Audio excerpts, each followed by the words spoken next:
Yeah. So that was nice, but I wasn't planning on going, and then anxiety asked for me to do a panel. I was like, oh, all right, yeah, I guess I'll go. And so I had to book my rooms, and the only days that the Omni didn't have available was like the Saturday, tax day, basically.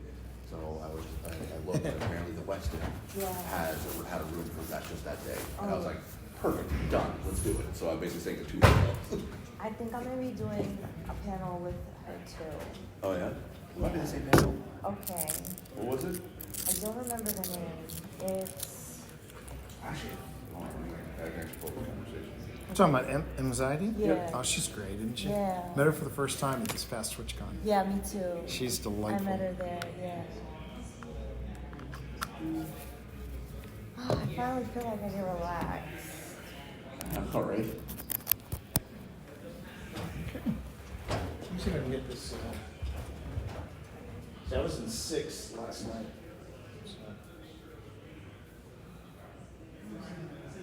Something's not on it. Oh, it's called, she's temporarily calling it Dream to Stream, or Stream to Dream, using skills from content creation as the next part of your career. Oh, that's different.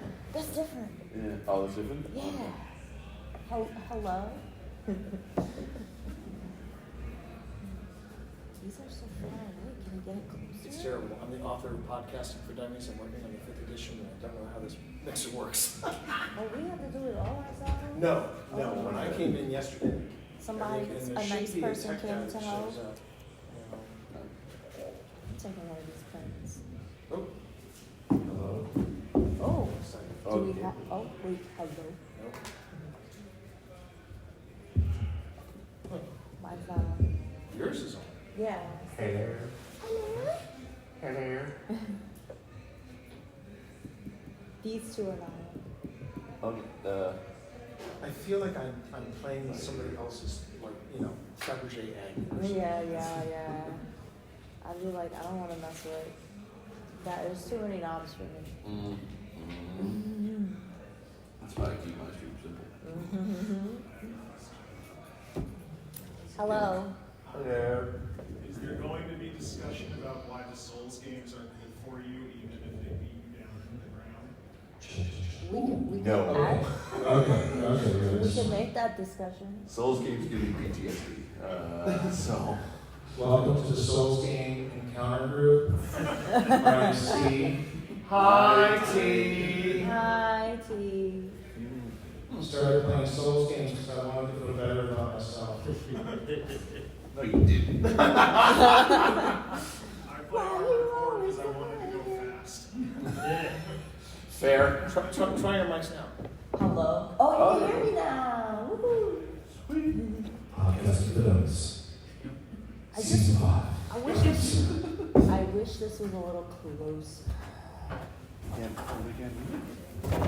Oh, Oh, sorry, that was my knee. What happened? I thought it was caught. It was just caught on something. She's not from DC. Wait, check. Really, my mic doesn't work? My mic doesn't work. Just project. All right, everybody shift down one for microphones, okay? Wait, really? Yeah, Steve? We're really doing This is not rocket science. Steve, you take that one, Ash takes that one, I take this one. We all have mics that work. Hello. I know stuff. I do. All right. So about 13 minutes away. Now, oh, hang on. Although, unfortunately, there we go. Now we can see Steve's beautiful face. Oh, I thought I just had to lean in. No, you're good. Oh. You're good. Otherwise, you were covered up by the live from MAGFEST graphic that's on there. So there's that. Oh, look at the kitty. That's that's Benedict. You'll meet Benedict. He's one of my streamer cats. Everybody enjoying MAGFest so far? Everybody having a good time? It's weird that yesterday was the Friday and today is like It feels like Sunday, but Yeah. there's still 2 more days. So is this the first time they've done a Thursday? Yeah. Yeah. Oh, that explains It it. does. It did used to be like Friday, Saturday, Sunday. Wow, then I did have a good turnout the other night. And this is the first time they've sold out. Oh, yeah. Oh. I was wondering about that because I was like, I don't remember MAGFEST selling out. I remember MAGFest selling out the first time I came here, but that was so Pre-pandemic. the before times. I'm still old school. I've been here my first time was 2013, so I still have fond memories of Colossus Yell, which I know is still a thing. good, Still a thing. but it's only certain areas. But it's funny because I didn't realize Steve had known about this event, and the first time I came to MAGFest, I remember just kind of standing in the convention room with all the video games, and I just stood there for a good solid 5 minutes, just taking it all in, because I had now stepped back in time to, the days of Funway Freeway and putt-putt golf and games where I would enter the space with maybe $25 and I'd come out broke. As you do. Hi. If there's anything that you need, let me know now. Oh, okay, great. We got these working, so I think we're good. Yeah, that's the most important part. Did one of you lose a beanie on stage last night? All right. No. Thank you for asking that. Best wishes. Thank you. But no, but I remember saying to Steve, I got this great event. There's this terrific event. I want to tell you all about it. It's got video games, it's got music, and he's like, MAGFest. And I'm like, you know about that in Canada? And I used to drive 8 hours in the snow to get here. then today was like a memory for you, wasn't it? It's a memory all the time. I'm Canada. What do you Well, there is that. Yeah. It's a day that ends in Y. I understand. It makes me a little worried for next year if this year sold out and the hotels have kind of been a crapshoot of how not great next year might be.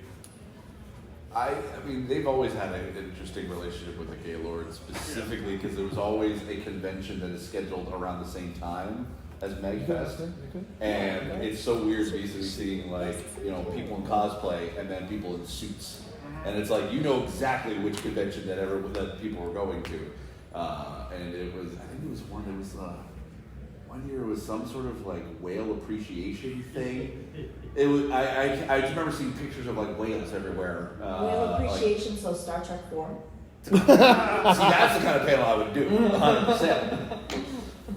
Speaking of since our conversation on Star Trek Day, I literally started watching Deep Space Nine, rewatching the whole thing. I finished that, and I'm now going through TNG. Save it for the panel. Save it for the panel. We're gonna talk about that on the panel.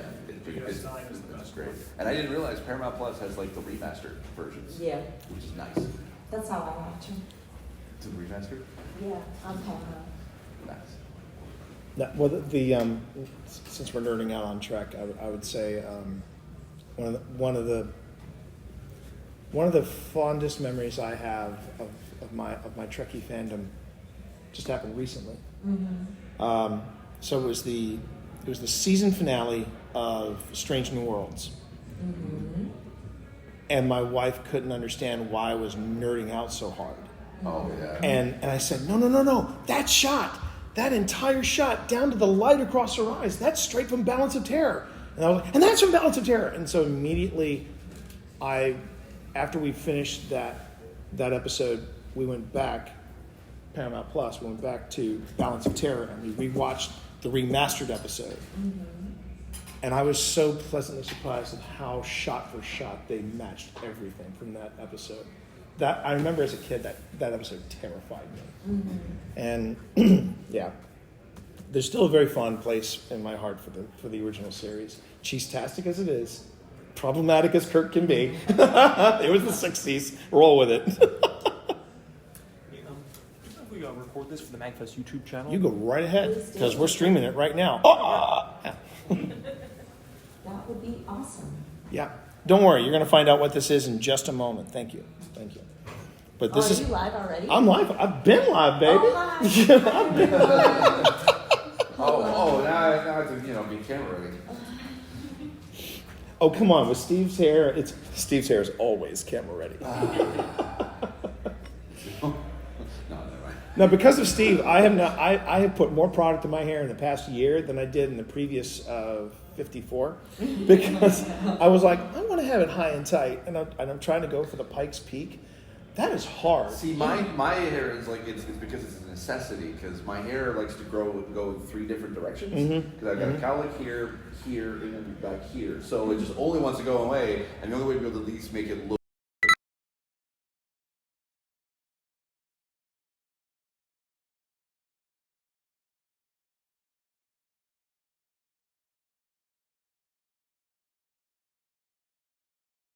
Yeah. Put it in some rice. That's what she said. Put it in some rice.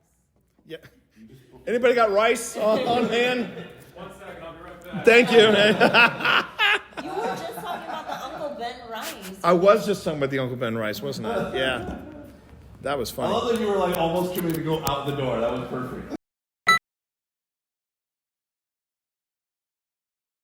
So it's actually got a pretty decent battery. Yes. Then it should like water. It's hydro-powered, right? I mean, the same like electric cars, low electricity, and yet they seem to not charge at all. Yeah. This is my first MAGFEST. Yeah. Come to MAGFest, I said. It'll be fun, I said. How many times were you delayed, I asked? Oh my god, 3 times. I was flying from Pittsburgh and the planes coming into DC were all grounded because of the ice. So, That's a DC thing. yeah, I was Mine- nervous. I wasn't gonna make it. Mine was yesterday. I was supposed to be here at like 10:30 in the morning.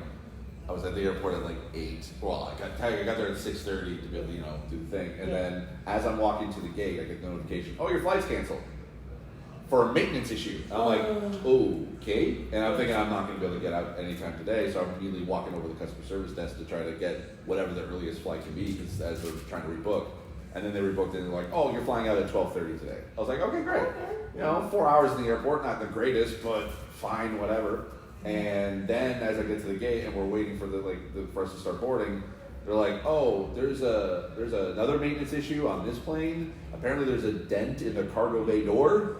And I'm like, you know what? With the amount of attention there is to doors on planes now, I think it's probably a good thing to try to fix. Take your time. Take your time. Let's make sure that door is on nice and solid, shall we? So I made it was like an hour before we were able to fly out.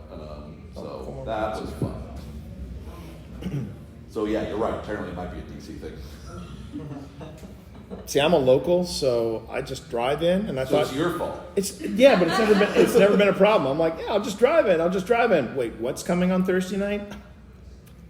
And Yeah, there's a possibility we couldn't be able to make it today. I mean, that was what was flashing through my mind was that well, then you know what? Then Ash will do the panel by herself, and then I get a ping from Ash like around 8 o'clock this morning going, my flight's been delayed. I'm like, oh my God, here we go. Yeah. Here we go. It was almost a disaster. Strap on, everybody.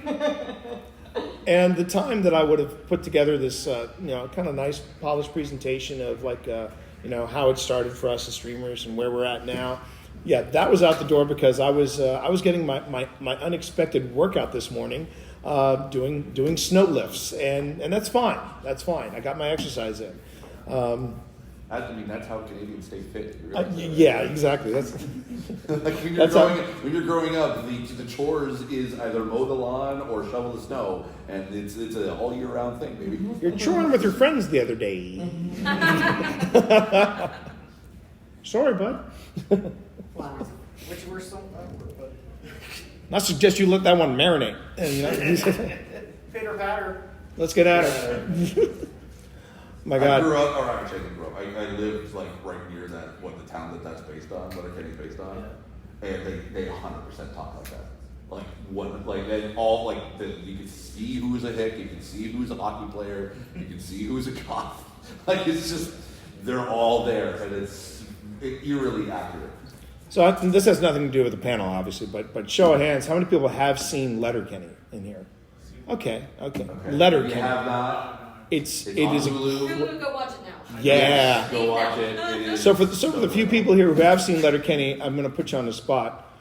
Which did you prefer, Letterkenny or Shoresy? No, I don't like Shoresy. No, I don't like Shoresy. We can no longer be The friends. show or the It's been character? fun. I'm blocking you right I now. don't like Shoresy as a person. Like, Oh, yeah, you He see. actually, like that. He he has also a does much an amazing better. job, but like, But that was what surprised That me. game's so intelligent. It's so intelligent, despite being it's stupid, right? Yeah. And that's what makes it just brilliant. Whereas Shorzy's just straight up like fucking The humor. Wait, last wait. season was You're saying just like- Shorzy is stupid? It's stupid, but it's funny too. I mean, it's just not as funny. I get it. Okay, fine. Okay, that's fine. That's fine. For what? I mean, I'm not. yes. Well, so here's the thing. The reason I think I enjoy Shorzy maybe a little more than Letterkenny is because Shorzy was truly just a one-shot, one-level joke. And then I actually felt for the character after season 1. I was like, my heart's going out to this guy. And I gotta admit, I got a little lump in my throat after season 2. Because they put on this terrific song, and every guy skating around there looked out, and they saw what they were playing for, who they were playing for. And I thought, this is kind of sweet. And I'm like, I'm watching Shorzy? And I think that was the delightful surprise of it. We got one more minute. Yeah, we can start. Do we want to start? We're going to start. Okay, we're going to start. Awesome. Hi, everyone. Hi. And for those of you who are staying in the hotel, you are the luckiest people on the planet. I'm staying in the hotel. Yeah. For those of you who are staying near the hotel within walking distance, again, the luckiest people on the planet. For those of you who have been like me and Steve and drove in, thank you for staying safe. Thank you for taking it slow. Remember, physics doesn't care if you drive an SUV or a four-wheel drive. Physics will F with you one way or another. My name is T. I go by T Monster. I also go by Twitch Dad on Twitch. You can also find me on YouTube under Old Spirits Investigations. And I put together this panel because I wanted to introduce my friend Ash here to MAGFEST. And this is the panel, Gaming Out of Your Comfort Zone. We're going to go ahead and we're going to take this one step at a time and show you some of the benefits of how we got from point A to point B. And we are going to make time, though, for Q&A. So before we go any further, I'd like for the panelists to introduce themselves. We'll start with Ash over here. Hi everyone, my name is Ash. I stream on Twitch under Ash Said Hi. I also go as Ash Said Hi on pretty much every social media, so you can find me everywhere there. And I focus on retro gaming and Nintendo gaming, and I love connecting with people through the joy of video games, and I love video games and talking about them and video game music, so that's why I'm here, and I'm really excited to share this weekend with you all and talk about all the things that we love and what it's like broadcasting and doing it for a living. So hi. Hi everybody, I'm Steve Saylor, aka Blind Gamer Steve on Twitch, and I'm an accessibility advocate and consultant in the video game industry. I've worked on a few games to be able to make their games more accessible to the disabled players. I've worked on the Last of Us series, worked on Marvel's Guardians of the Galaxy, some of the Ubisoft games, and then also currently I'm working on Call of Duty.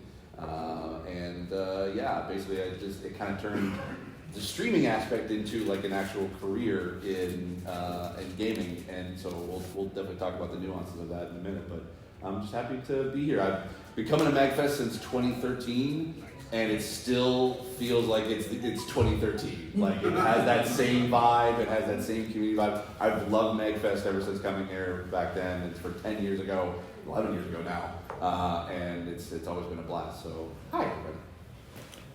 So I think we should start off this discussion with the obvious question in the room. What do you define as a comfort zone? Particularly when it comes to gaming, what do you define as a comfort zone, and what is your comfort zone when it comes to gaming? We'll start with Ash.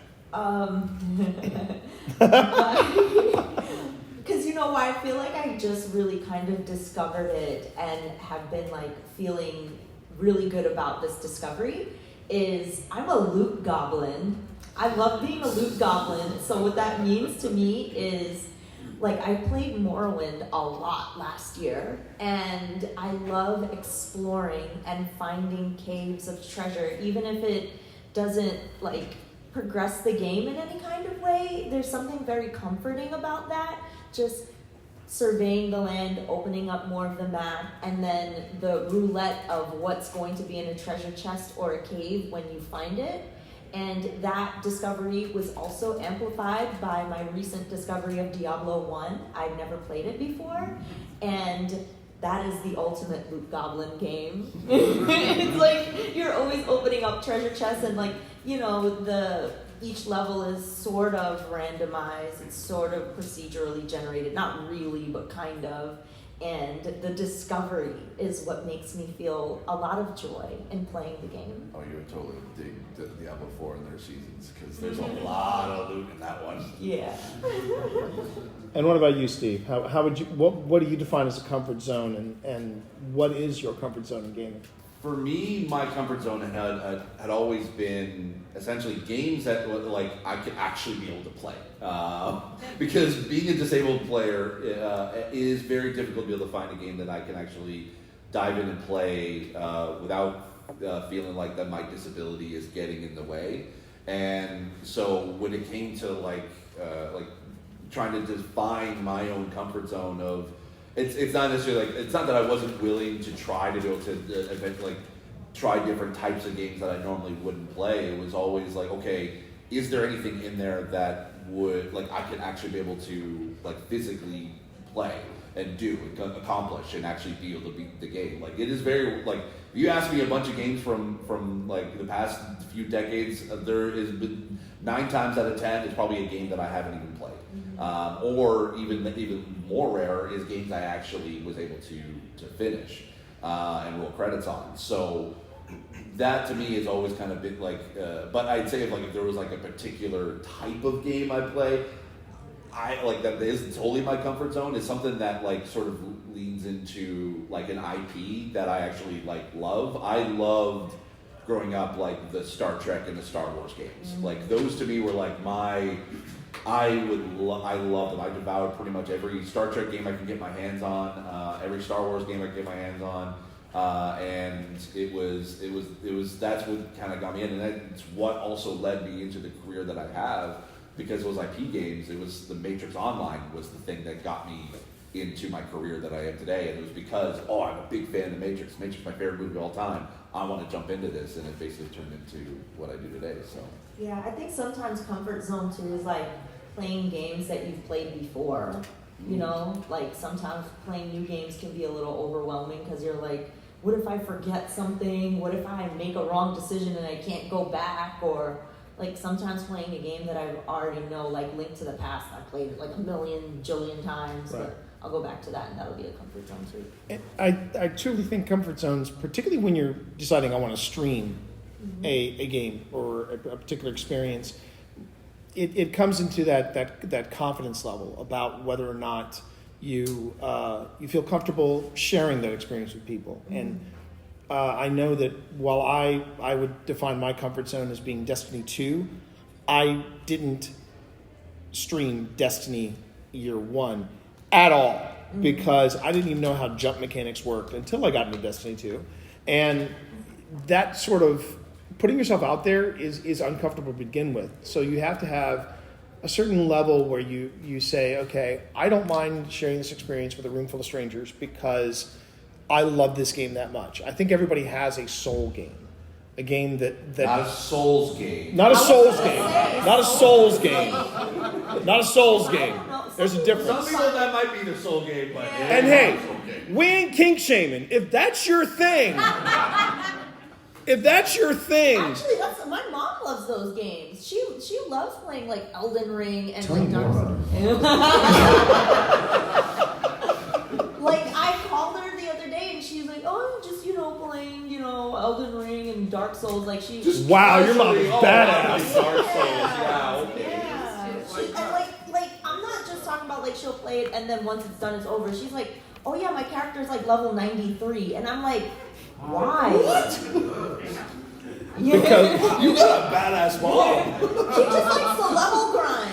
and I just got to say as a quick aside, don't you love it when you find out stuff like this about your parents? Yeah. I found out, okay, I'm 55. I found out just recently that my mom said, yeah, when you had okay, they're going to date me. I had a ColecoVision. that was my, okay, for those younger in the audience, a ColecoVision dear. came out in the 80s. But the ColecoVision, one of the games I had was Cubert. I found out that my mom was very old school. She liked to make sure that her house was clean, so she would make everybody's beds and clean every room in the house. But she said, yeah, T, I had to save your room for last. And I said, why?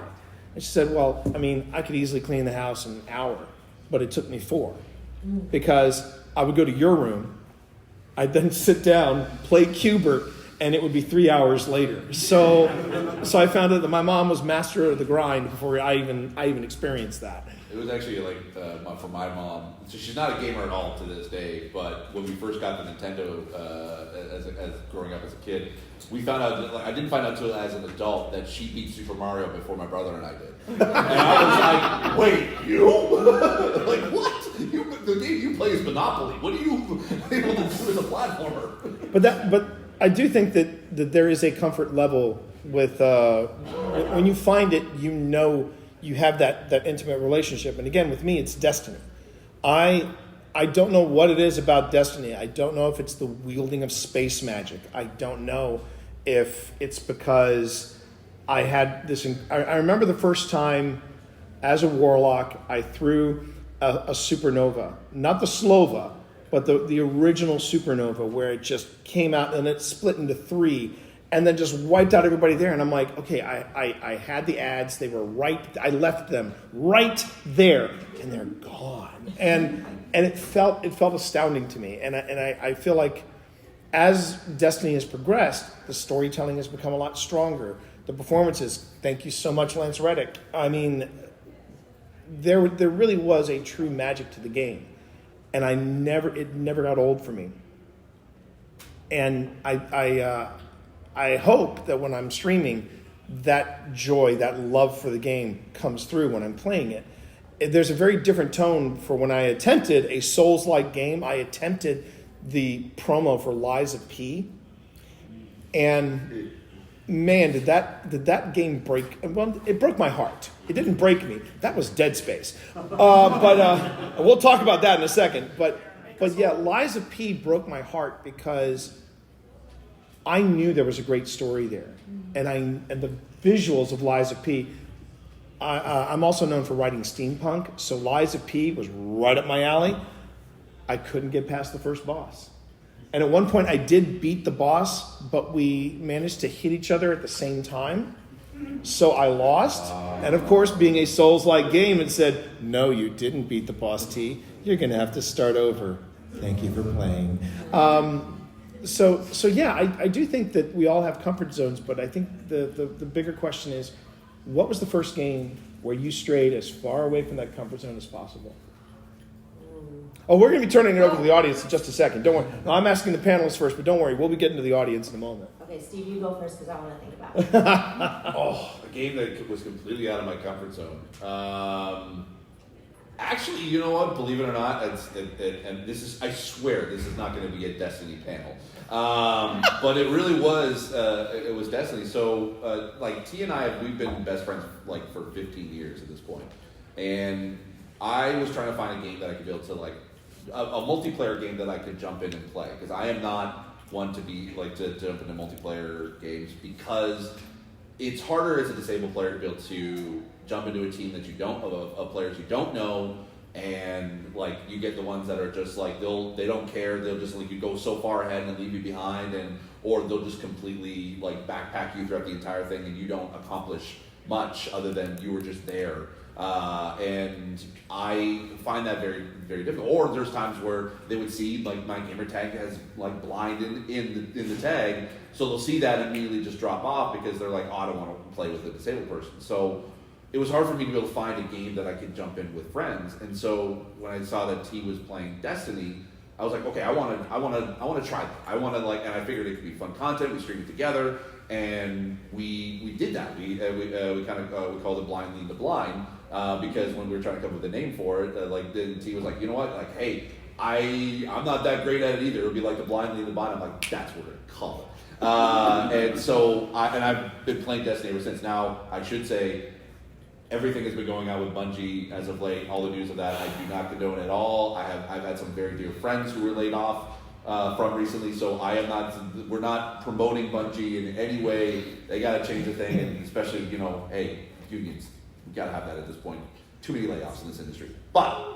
As a game, I have enjoyed it, and that's what basically kind of what rekindled basically our friendship, because we basically were just, we're social media friends. We were friends, but we were kept up with each other on social media. But it was destiny that kind of like rekindled that friendship to the point where it's we've been best friends for ever since. So that was my comfort zone, getting out of my comfort zone. So I guess what I'd like to know is, do you mean comfort zone personally, what games would make me uncomfortable, or specifically for streaming? Just no. Actually, maybe a little bit of both. Okay, so just to give you even more guidance in this is that it doesn't necessarily have to be a game that you streamed. It could just be a game that personally made you uncomfortable. Okay. And of course, if you wanted to share that experience, it makes you even more uncomfortable because now you're completely vulnerable. Yeah. Okay. So a game that made me personally uncomfortable for both streaming and just personal reasons. 2, Five Nights at Freddy's and Resident Evil 1. And Resident Evil 1. Okay, yes. okay. And the reason why is because I'm a big scaredy cat. I get really bad nightmares very easily. And the tension in the music in Resident Evil 1 was unbearable, and I couldn't complete the game because I was I always felt like something was going to creep up on my back, and I was I just cannot deal with it. So that was tough, and Five Nights at Freddy's, I literally had to force myself to play it, because it was an incentive for charity, and I was okay, if I make this milestone, I'll play it for an hour. And that is the one time people clipped me saying a curse word on stream, because I gotta find this clip. I keep my stream pretty family friendly. I don't really like to swear and stuff like that. And I was just nope, I'm out of here. Goodbye. I cannot.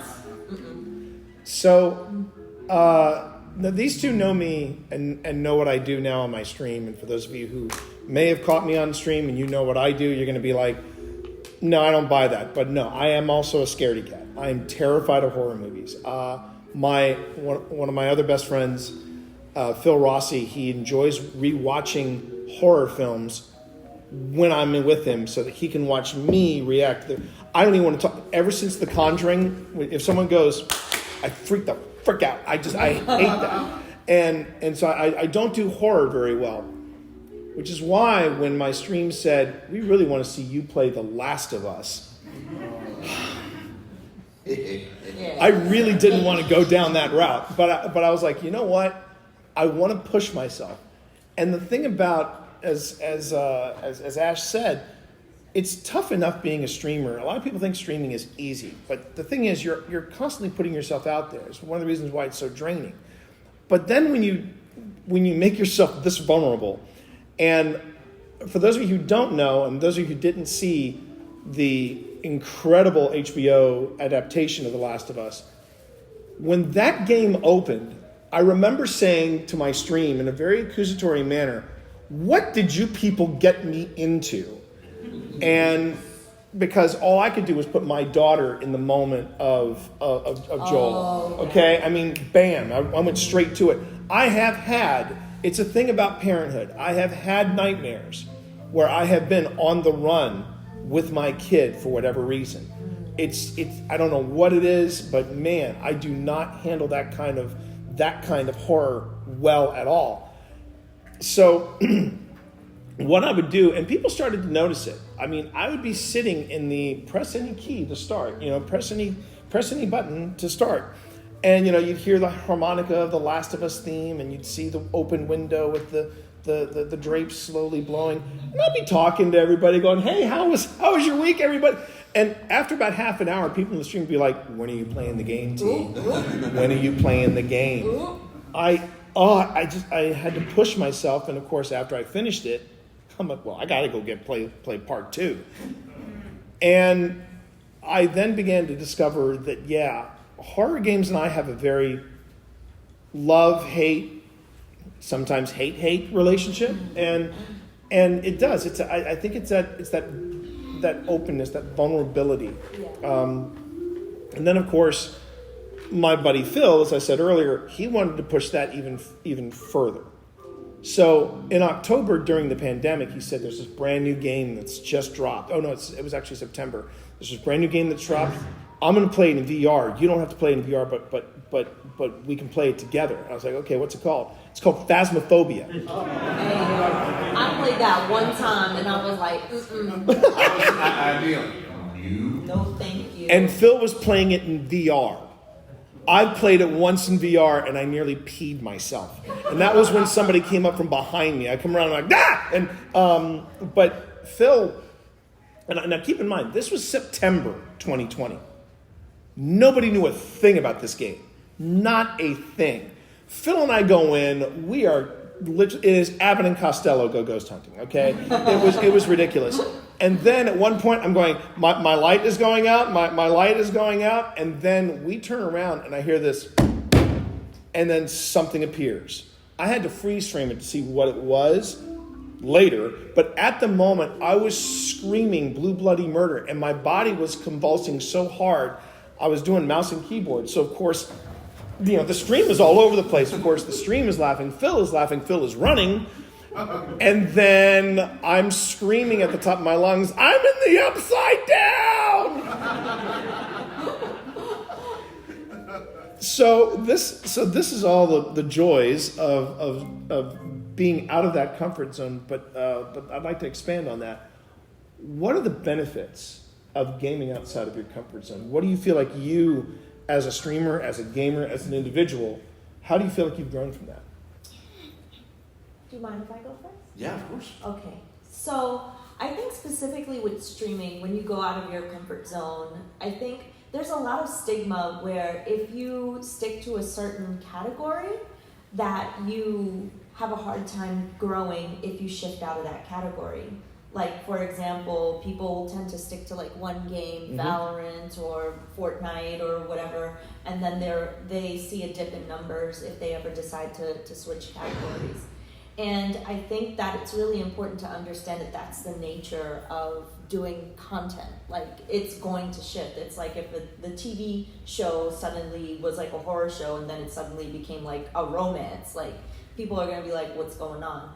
But I think that it's important for you to grow as a content creator to kind of test the waters and see what your audience likes and what maybe even you like, and see like how things vibe with you and your audience. So I feel like for me, like one example is I stream primarily retro games, but I started streaming Star Trek Online, and that's a really big shift. I mean, there are a lot of people in my community that love Star Trek, and we talk about the shows constantly, and I think that's how we bridge that connection. And I think that's another thing that's extremely important, is finding out how you can bridge those connections, because there are retro Star Trek games. Like there's 25th Anniversary, I've been playing Star Trek The Next Generation Final Unity, which is a point and click game. It's really fun. But when you find those ways to kind of bridge those connections, then you might find that people want to see things that they might not necessarily be interested in because you're excited about it. So I think that's how it kind of helped me grow, is to not be afraid to try new things and to not judge myself if things don't go the way that they expect. Like, it's okay to do that. It's okay. Like, it's not a failure. I'm testing something out and seeing if this works. And however it goes, that's the journey of it, and appreciating that journey. What about you, Steve?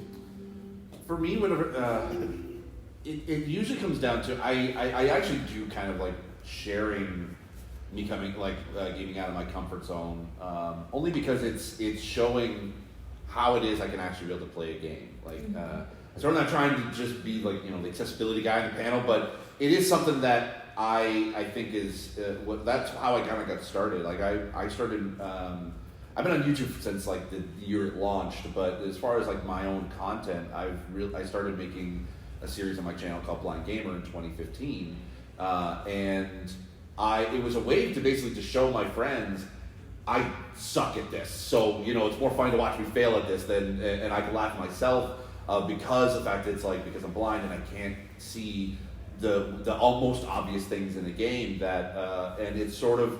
It was always that was kind of like me getting out of my comfort zone was that, okay, I don't normally play these types of games, but it could be fun looking at it from that angle, being like, well, let's see what comes of it. If I could at least try it and see what happens. And it was a way then, like once I started kind of leaning into sort of advocating for accessibility, it started showing the way of essentially being able to like, okay, this is how I'm able to play. It'd be better if I had this option or this sort of thing in the game that would make it a little bit more accessible to me. And by doing that, essentially, I started to become essentially kind of at least a little bit of I don't like to use the term expert, but at least I had a general knowledge of what accessibility is needed into a game. Where then developers started to kind of see that, and what launched basically my career that I have now was because I was gaming out of my comfort zone. I was trying out every type of game, popular game that was coming out, and yeah, it's not exactly a game that I would sort of play on my personal off hours, but it was a way for me to just try out different things and at least showcase. Okay, yeah, this is you're not gonna get Shroud level kind of content when you're watching me play games, but I guarantee it's hey, either A, you're gonna learn something, or B, have a good time regardless. And that to me is those are the two things that kind of run any type of gaming content that I make. When I first started streaming, I was terrified of not making progress in a game. I thought that people would judge me for that and be like, "Oh, Ash, play the game already. Why do you suck at this? Come on." That's a common fear I think a lot of people have when they're getting into content creation. Yeah, but absolutely. People love the struggle, and I found that when you overcome the struggle, that makes it even people connect with you even more. Oh my God, we gotta clip that. That was a moment. That was awesome. So. See, it's funny because I don't see that so much when I play Destiny, but when I play Dead Space, oh my God, people are like, "We're hungry for screams, T. Give us screams." And I'm not putting it on. I am truly terrified in Dead Space, and I don't know what's worse: playing Dead Space and scream my head off, or playing Dead Space and screaming at my cat, who decides to jump on my keyboard at the time to completely take me out of the game. And of course, I wind up hearing that, my cat, I'm going to turn you into a slipper. Either way, it's great content. It's fantastic content. But for myself, when it comes to gaming out of the comfort zone, I have to be completely frank. It can be life-changing. So, as I said earlier, it's a friend of mine, Phil. He calls me up. He says, there's a new game. It's called Phasmophobia. Let's play it. And it got us through the pandemic. Because once a week, I would get together with the group that we now call the Phil Rossi Scream Team. And we go in. Now granted, I'm the one that's providing the screams. In fact, there is a clip you can find on my Twitch and YouTube of me and Phil being trapped in the asylum. And we have a fourth person who's back at the truck, and he's saying, "You need to go 2 doors down the hallway and then take a left." It's straight out of Alien. He's going, "Take a left. No, the other way. And it's and then get in the room, hunt. That kind of thing. It was easily 3.5 of the most terrifying minutes of my life. So we were at this for about a year. And we're coming out of the pandemic. It's 2021. It's the summer. We're still wearing masks. We're still being careful. But people are now starting to do stuff. And that was when Phil calls me up and says, "Got a question for you, T, and I want you to really think about this. Do you want to try this for real?" And I was like, "I beg your pardon?" He goes, "Do you want to go on a paranormal investigation?" And I said, "Do you have a place in mind?" He had the place in mind. He had the reservation. He had the room booked. All I had to do was say yes. You got set up. You got totally set up. I got completely set up. And our first ever paranormal investigation, which I did attempt to stream, and it failed miserably. But then I learned, and I tried it again on the next one. and the next one. And now I stream Paranormal Investigations live on Twitch and YouTube under Old Spirits. We're getting ready to go into our 3rd season. And straight out of the game, I am on the 2nd floor of the old hospital on College Hill. I am by myself. I am filming myself. And my lights go out. Oh, no. And right as the lights go out, I hear the EMF reader on the other side of the corridor go, and I'm just like, fuck me. and I remember saying on the stream, which I found out later had failed. I remember saying, so I have it on recording. I have it saying, if this is my last recording, damn it, those numbers had better be up there. Like and subscribe while you're here. This is the last thing I do. Yeah. I'm going down swinging, bitch. Not to mention, like, basically, like, how it kind of led into, like, what you're doing now. Yeah. I mean, for me, like, I have specifically a direct correlation to that because, I sort of streaming different types of games, and back in the beginning of it was March of 2021, we're kind of still in that pandemic sort of time, so everyone was just trying to play games together. So I reached out to a few of my friends who plays Call of Duty Zombies pretty religiously, at least during that time. And I was like, you know what? I've never played it before. I want to give it a try, and I figured ask my friends to come and and teach me how to be able to play it. And I started playing it, and unprompted, like my friends, like they know that I'm, we're in accessibility and stuff, and they asked on stream, so Steve, what do you think of the accessibility of Call of Duty? And I legitimately said, I was trying to find the clip of it because I still have the VOD of the stream, but I couldn't find it specifically. But like I said specifically, Call of Duty is the least accessible franchise in video game history. And I went into, some like my specific, issues with the game and what I wish it could do, I wish they would be able to change. Little did I know at that exact moment, there was a developer from Call of Duty in my stream, watching it live, and they were like, really, mother ever? All right, let's see what we'll be able to do about that. And so they then messaged me afterwards and said, hey, we would like to be able to see what can you be able to do to be able to make Call of Duty more accessible. Would you like to be able to join our team? And I was like, Wow. Okay. And to the point now, I basically, it took about a year to kind of get going. I did a few things with them off and on, but now I am a longtime contractor with Raven Software, and I'm currently working on the accessibility of Call of Duty. And it was because of one stream where I said it's the least accessible. Like, the thing you would not think that developers would be like, oh, that's just basically someone just being negative online. It's like, no, they're like, hey, let's see if we can be able to make it happen. And so it turned into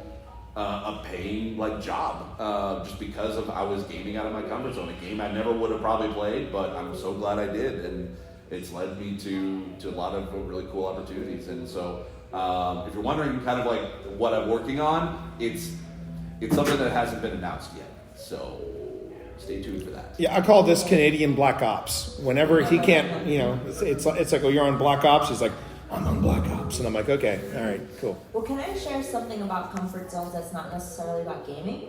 Sure. Okay. Go So I did a few shows on my Twitch channel where it was more interview and chatting based.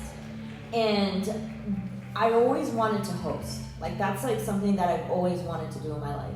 And I wrote a show, I basically wrote a show and did all these interview questions and did it with a few people that I knew very well and used that as kind of a demo reel for myself, and used it to pitch myself to people to be able to be hey, I really want to host. Mm-hmm. And without Twitch, having that space to be able to do that, I wouldn't have been able to do things like what I did yesterday. I was at GDQ this whole week hosting there. And I think, if it weren't for having the platform and being able to test out, okay, let me stream video games here and then let me see what else is possible over here, that definitely took me out of my comfort zone. I was terrified hosting live. And that's and what makes it even more terrifying is you're sharing this experience live on the internet. Yeah. And one of the things that I think that people don't give video games enough credit, or gaming in general, is when you do stray out of that comfort zone, you actually open up the door for other opportunities, whether it's real life paranormal investigation, whether it's working for COD, or hosting events like GDQ. Yeah, and you know, it kind of goes back to what happened recently on BBC. We were actually talking about it this morning, me and Steve, when they were reporting on the young kid who Tetris? who beat Tetris, and then they said now you can go outside and touch grass. Oh, that was awful. One, it stinks of amateur hour. Yeah. And if you're on the BBFC, I'm sorry, you're BBC News. You're better than this. And I'm sure she got called out for it. And of course she was like, She got called out for it. oh, yeah, and she probably did one of those non-apology apologies. I'm sorry my words made you feel this way. Yeah, I bet. I can honestly say, when people say, how did you get into paranormal investigation? I said, it all started with a video game. And they find that hysterical. Mm-hmm. But it's true. It has, and I as, being born and bred Southern Christian, pretty much so vanilla, you can find me in the ice cream section. I never saw myself in this circle at all. And I have video games to thank for that, but I also have straying out of the comfort zone to thank for that. And that's something that can really take you far in life. Mm-hmm. Because without risk, there is no reward. That's something I learned from Destiny. But I do think that's something that all three of us benefit from, and we're hoping that if that's something that you feel good pushing yourself into, or if that's something you've been curious about, don't let something stop you. Because, it goes back to that classic line from Batman Begins, why do we fall down? So we can get up again. Yeah. I always tell people, be friends with failure. There's nothing to be afraid of if you do something and then it doesn't work out. It's better to do it and then it didn't work out than regret not doing it. Yeah. That's why I always push myself. I email people all the time, what can I get into? What can I do? Even if this thing terrifies me, I'm gonna do it. I was literally terrified on the stage the other day, but I was it's kind of weird. It was almost an outer body experience. I was well, I can't run away. I have to do it. And it always goes by fast, doesn't it? It does. Yeah. And then everybody is everything that you thought, that you tripped up on, I went back and watched the VOD and I was wait a minute, I did a really good job. Yeah. I did. And, I feel that's another thing with comfort zone is that you have to give yourself the grace of making the mistake and, celebrating when you didn't. Celebrate when you did do a really good job. And it's hard to do that because a lot of people get imposter syndrome and feel I'm not good enough for this. But the truth is, showing up is 90% of it. Yeah. I'm going to borrow your phone real quick. And I'm just going to say, yep, okay. I wanted to go on ahead and open it up for questions if everybody was cool with that. Yeah. Sure. We're good with that? Okay. So if you got a question for us, yes, sir. Sorry, I cheated. It's not a question. All right. I just mentioned Destiny, and I'm Yeah. going to say Hunters for Life. Okay. Thank you for joining us all. You Just talk a good game, but I tell you what. Jump, best jump, but all right. I was going to say, without that triple jump, you guys are nothing. How are those exotics treating you? Huh? How are those exotics treating you? Yeah, okay. Does anybody have any legit questions for the panel? Yes, right here. Hunters are cool. All right, I'll give you that. So, about pushing yourself and taking risks, how do you feel out what's a risk you want to take and what's not going to be worth the effort it takes? Ooh. So the question. So I'm just going to repeat the question. The question is, how do you assess a risk and figure out if it's worth taking or best avoided? Correct? Mm-hmm. Yeah. So who wants to start that? I think in a sense, that's kind of when we're talking about being friends with failure. You start to kind of realize, okay, these are the things that don't work, and then you can be able to sort of weigh the pros. That's how you can figure out the pros and cons. Being okay, I don't really do well with this. I don't have the skill level for this, And if it's something that you can be able to see, like, okay, maybe it's a skill that I can learn, then it might be something that's worth taking that risk for. Like everything I try to do, I try to be able to come up with like a pro and cons list. Okay, what are the pros of being able to do this? What are the potential negatives or the risky sort of things that I would do?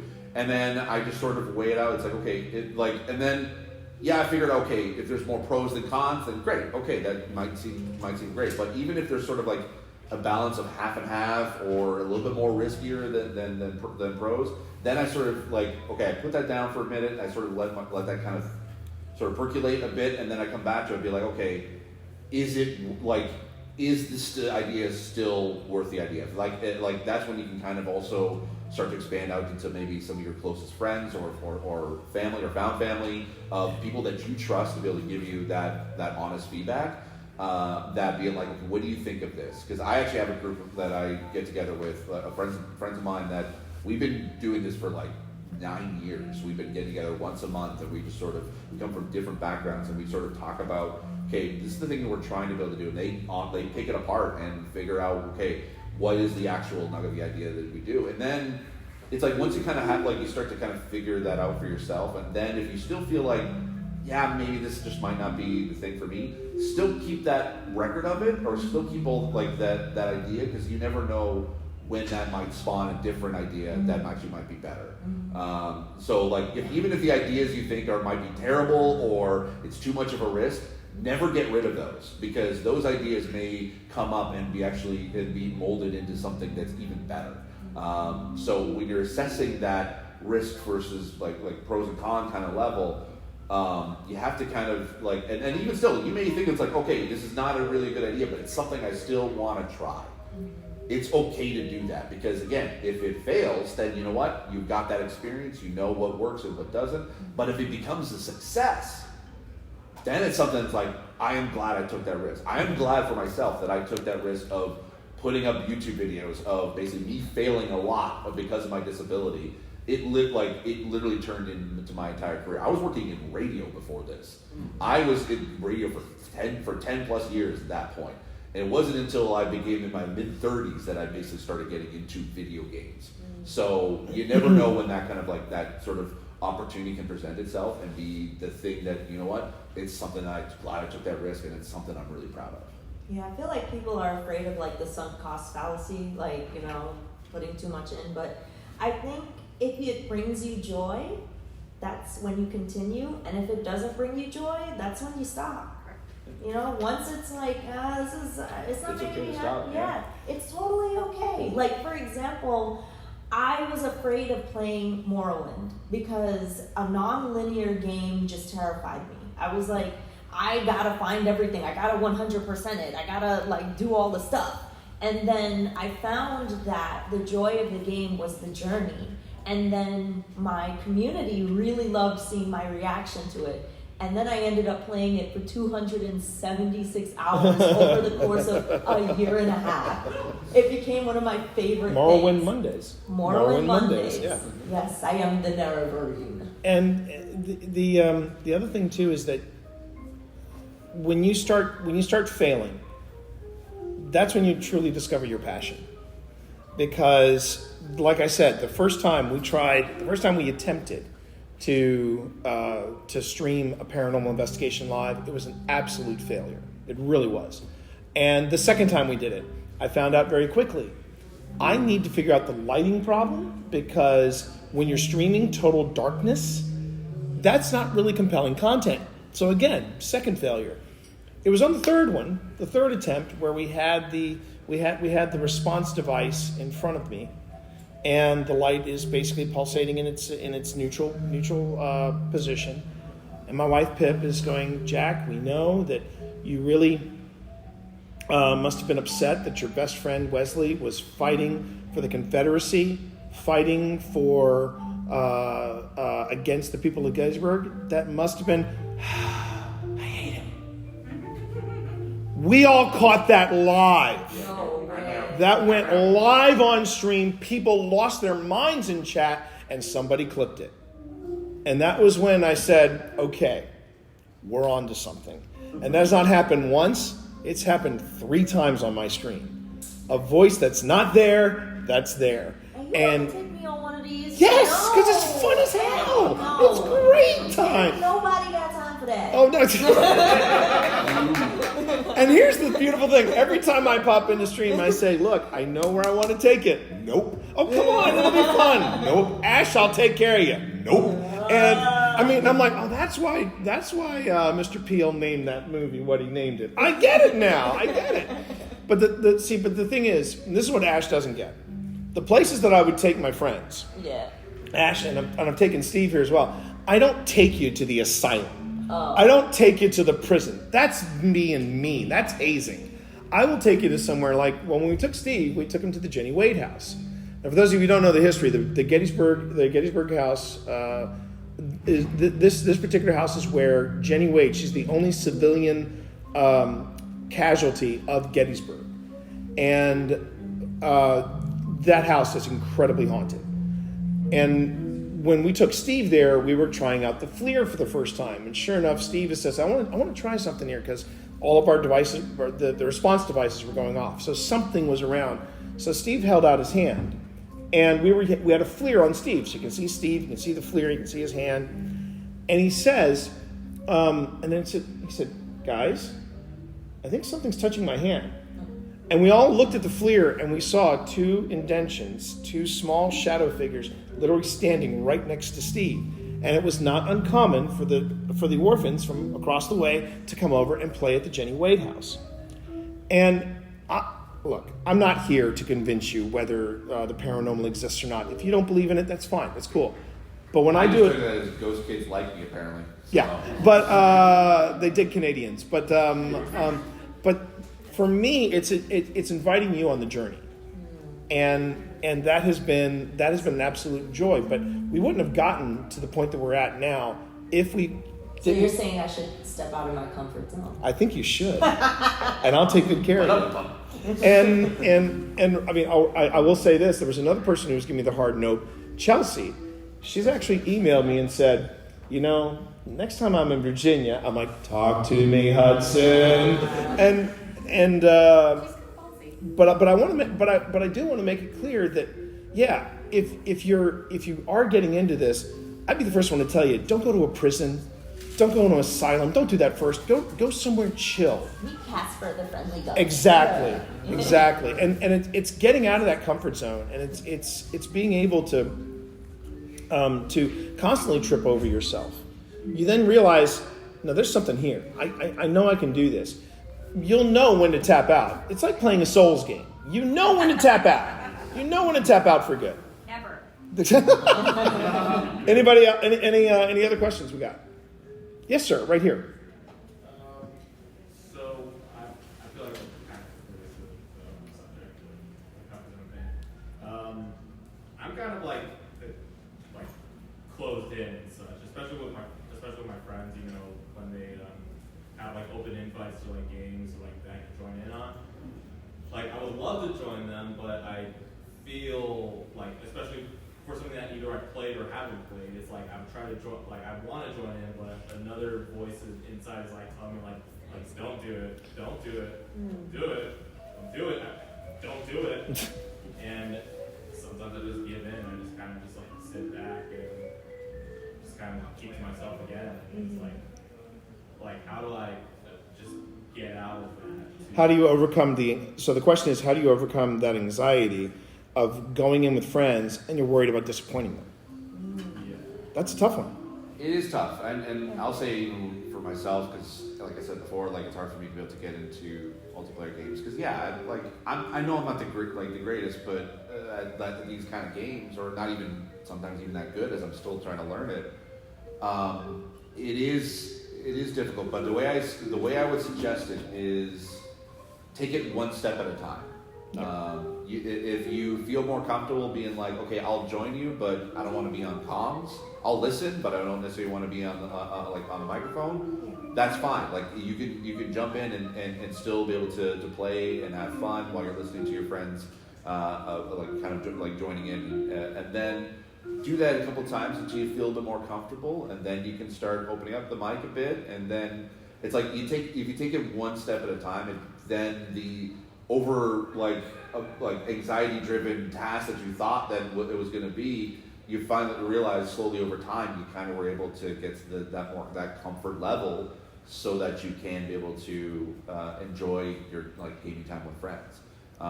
And if there's even the streaming aspect of it, if you're worried about that too, you don't have to stream with your cam on. You don't have to stream with your mic on. You can just stream your gameplay. Like there is the ability to be able to do that on multiple platforms.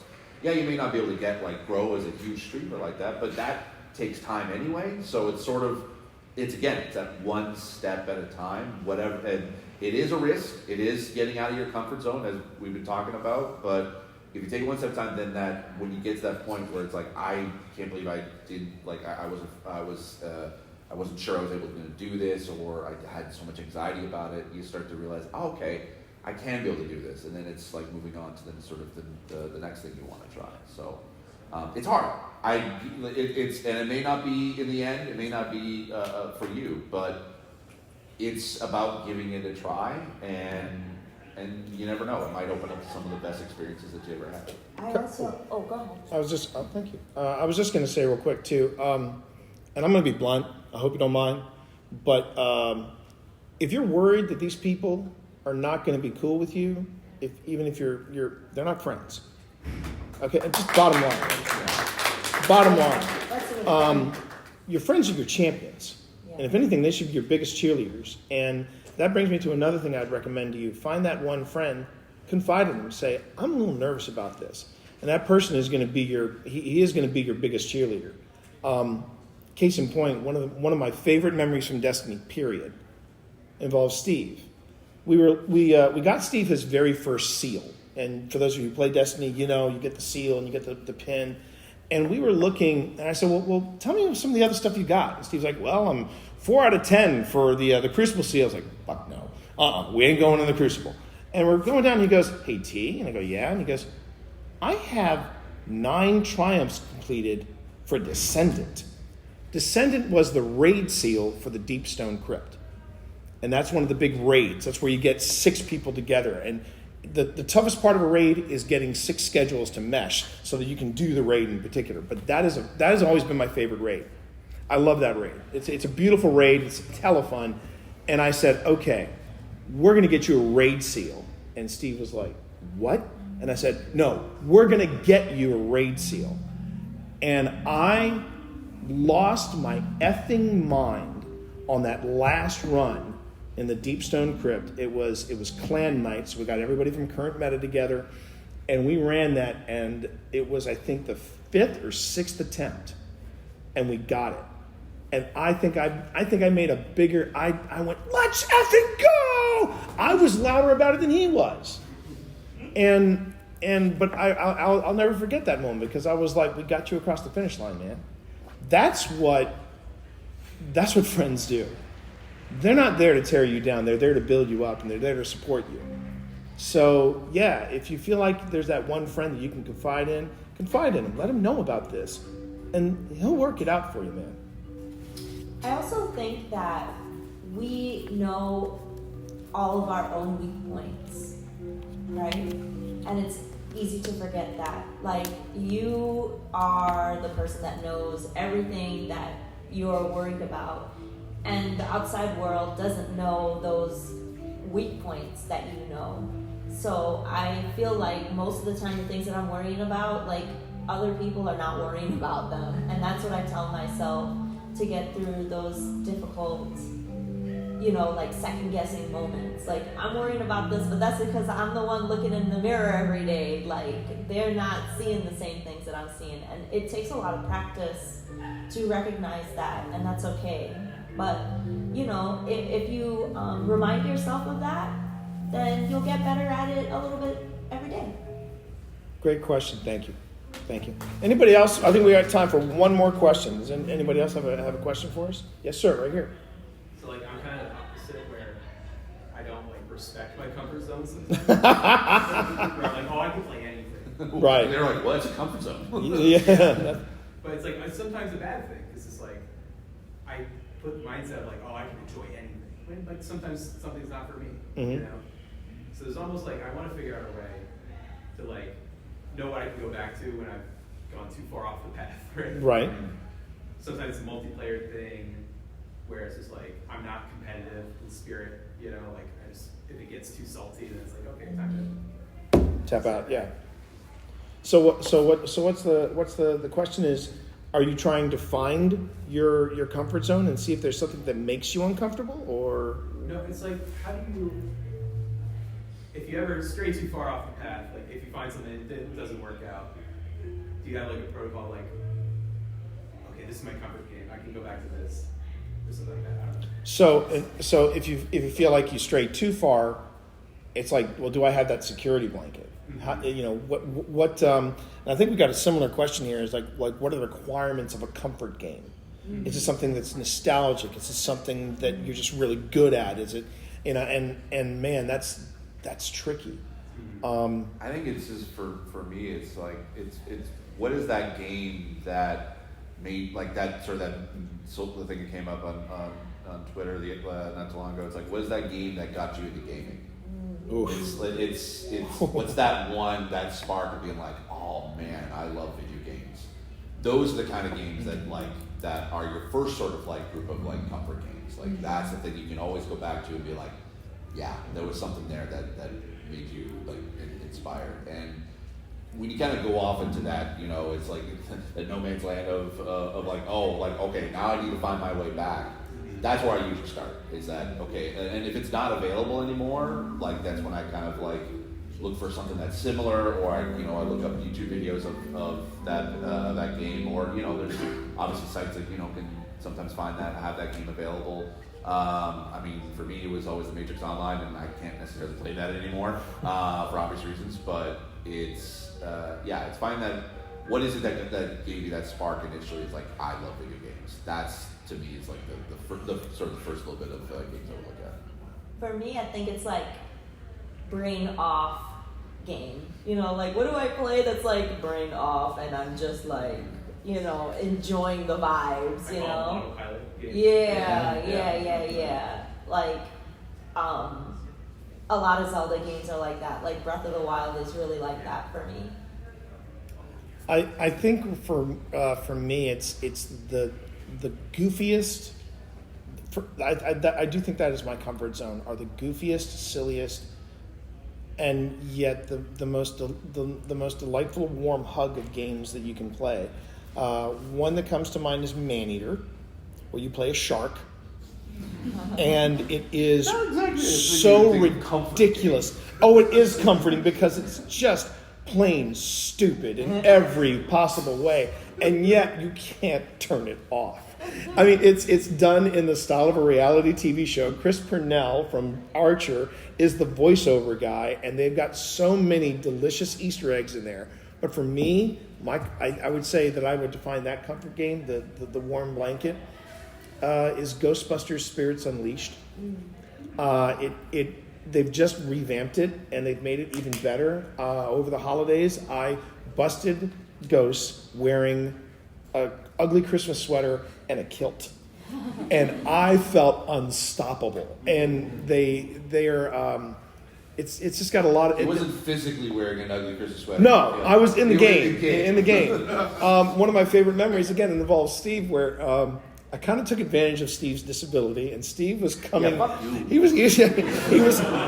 So Steve was. I was playing the ghost, because that's the beautiful thing about Ghostbusters, is you can be a Ghostbuster or you can be a ghost. So picture the mechanics of, say, Dead by Daylight, but put it in the Ghostbusters universe and give it the same soundtrack, you know? And that's what you have. And at one point, I was inside of a sign, and Steve is running by me with his PKE meter, and we're literally doing this around a post. You know, he's on one side, I'm on the other. We trade, and then I hear this voice go, "For God damn it, T, come on," you know? And I could not stop giggling. And at one point, my wife possessed a teddy bear. So she's like going with a teddy bear, and she's laughing hysterically, going, "I love this bear so much!" And it's one of those beautiful moments in gaming where you're just like, this is the most ridiculous thing I have done, and I'm a grown-ass adult. And it's very cathartic. It's release. You're releasing endorphins. You're feeling good about yourself. You're feeling good about gaming again. And that, I think, is a core requirement of any comfort game. Does it make you feel good about gaming? And that's my go-to is Ghostbusters Spirits Unleashed. Yeah, absolutely. Is that 361? Sorry? No, it just came out recently. Yeah, it's done by Ilphonic. It's done by Ilphonic, and they've actually tied it in directly to the Ghostbusters films. When you watch Ghostbusters Afterlife, the end is the opening of Spirits Unleashed. So I can't wait to see when Frozen Empire comes out. I'm like, we're going to get some tie-ins. We're going to get some tie-ins. But that 360 game is actually really good. Yeah. So I think that really wraps. We should just go ahead and wrap up. Just tell everybody where they can find you. Let's start with Steve and work our way down. You can find me, Steve Saylor. Saylor's Saylor. You can find me pretty much everywhere. Twitter, I'll never call it X. I'm on Threads, Instagram, YouTube, and I'm pretty much, Steve Saylor everywhere. Except for Twitch, I'm on Blind Gamer Steve on Twitch and also Blind Gamer Steve on TikTok as well. So, make sure to check it out. I do reviews for accessibility. I do content basically around accessibility, and it's a lot of fun. So, coming out. Yeah. My name is Ash, and you can find me everywhere at Ash Said Hi. That's Twitch, Twitter, Instagram, TikTok, Threads, Blue Sky, everywhere. You can find me everywhere, Ash Said Hi. Playing retro games or talking about video games or talking about video game music and just being excited about games. As far as me, you can find me either at Team Monster on socials or The Team Monster on Twitch. And you can also find me on Old Spirits Investigations, where I will be taking Ash to the Wayside Inn of Middletown, Virginia. One day. It's gonna happen. Just let it happen. One day. But yes.